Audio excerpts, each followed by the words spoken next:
kind of explain how a number chart works before we get into the lesson. Okay, so this is an example of a hundreds number chart. You can see the number 1. It starts with 1, it ends with 100.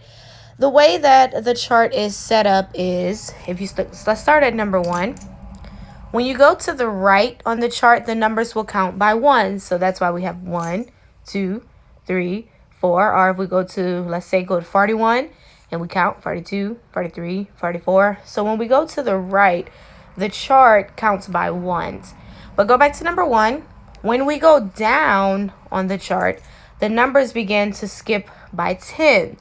So if you go to number 10, if you look down, you can see the counting by tens pattern. 10, 20, 30, 40. That's because, again, when you go down on the 100 number chart, it starts to count by tens. So we can count by tens with pretty much any number. If we go to number 3, when I count down, I say 3, 13, 23, 33, 43, 53, 63, 73, 83, 93. So this can be done with any number. If I go to 7, let's count down by 7. So I have 7, 17, 27, 37, 47, 57, 67, 87, 97. So I just counted by tens with the number 7. Every time you go down, when you start with a number and you go down, you are going 10 from that number. So again, on the number chart, when you go to the right, you are counting by 1s. But when you go down, you are counting by 10s. So this will be important to know whenever you start to fill in the missing hundreds number chart. Okay, so now that we understand how the 100 number chart works, we'll be able to fill in the chart whenever it looks like this. So in your book, you will start to see a number chart, but it would only be like a certain section of the number chart. It'll only have certain numbers, but you still have to fill it out. Okay, so remember, when I showed you the picture of the number chart, when we go down, we are counting by tens. So when we go down, the numbers are 10 apart from one another. And whenever we go to the right, the numbers are 1 away from one another. Again, when you count down, you're counting by tens.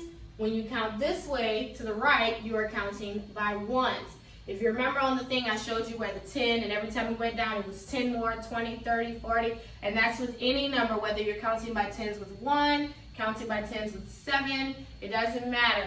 When you go down on the 100 number chart, it's 10 away from one another. Whenever you are going to the right, they're 1 away from one another. So you count by 1s is what I'm saying. So let's go ahead and fill in the chart here based upon the section that we have. So I have 35. We're going to start to go across first. So after 35, when I count by 1s, I say 36. Then I say 37, 38. Same here. Let's go to the next row. Now this one is filled in for us, so we know we're starting at 45. So 45, then I say 46, 47, 48 is done for us.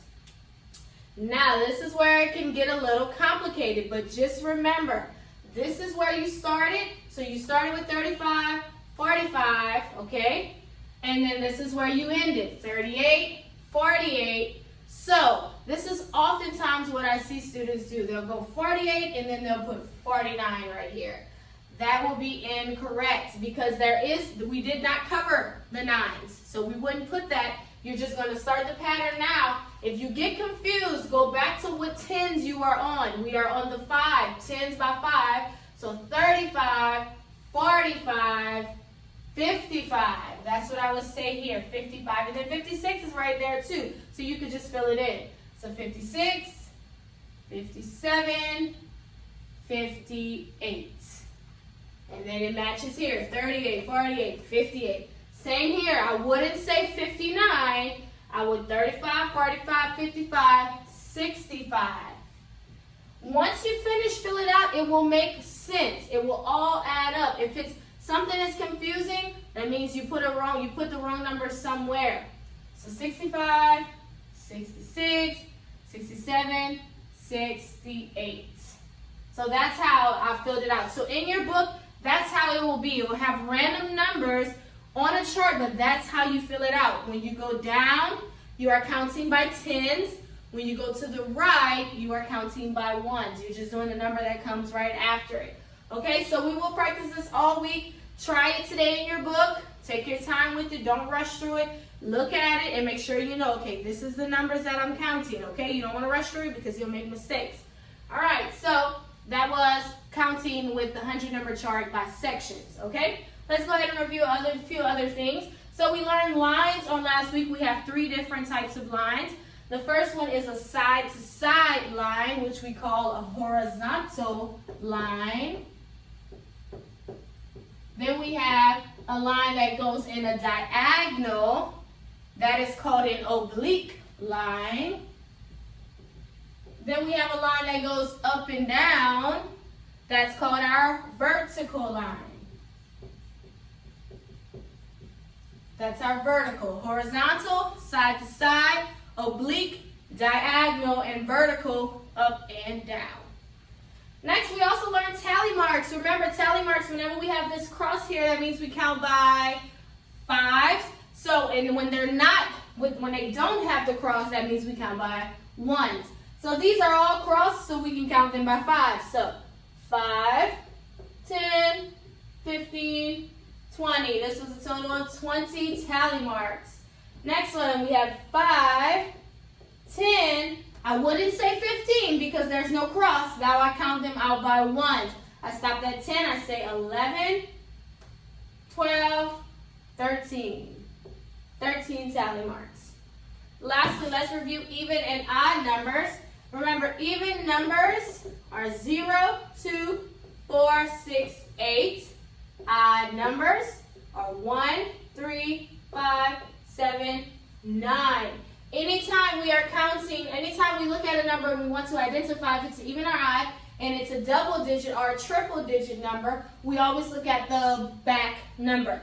So I have 36. I'm only looking at the 6. Is that even or is it odd? Even, so 36 is an even number. Even means we can split it in half and it will be equal on both sides. Next I have 15. Is that even or odd? Odd. 5 is an odd number, so that means I cannot split it in half equally.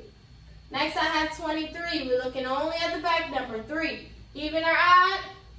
Odd. Next, 62. Back number only. Even or odd? Even. And then both of them are even too. 108. Even or odd? Even. 8 is an even number. And 247, only looking at the last number. 7 is odd. So this one is odd. So that's how you identify even and odd numbers. In your book, it will ask you to create math facts, and your answer will have to be either even or odd. So make sure you pay attention to that when you're reading it. So today you will do workbook page 36A.